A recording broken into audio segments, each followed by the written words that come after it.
विष्णुगुप्त के बचपन के बारे में बताना चाहती हूँ। विष्णुगुप्त बहुत ही संस्कारी और स्वाभिमानी थे। वह अपना भरण पोषण भिक्षा मांग के किया करते थे। विष्णुगुप्त मगध में रहा करते थे।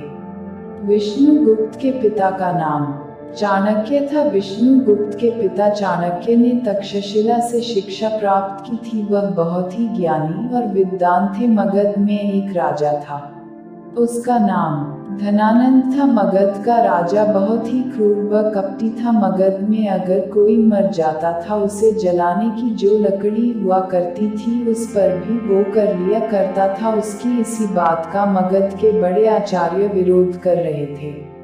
उन बड़े आचार्यों में से एक आचार्य विष्णुगुप्त के पिता चाणक्य भी थे। विष्णुगुप्त के पिता का एक बहुत अच्छा दोस्त था, उसका नाम शक्तार था। वह धनानंद के राज्य में मंत्री था। वह मगध राज्य में किसी को भी कोई भी गलत काम नहीं करने देता था। धनानंद भी अगर कुछ गलत काम करता था तो उसे भी शक्तार का चेहरा याद आता था। धनानंद बहुत ही खराब राजा था। वह कन्याओं से घिरा रहता था। शक्तार की ईमानदारी के कारण राज्य में कई लोग गलत काम नहीं कर पा रहे थे, इसलिए शक्तार को हटाने की साजिश रची जा रही थी। यह बात विष्णुगुप्त के पिता चाणक्य को भी पता थी।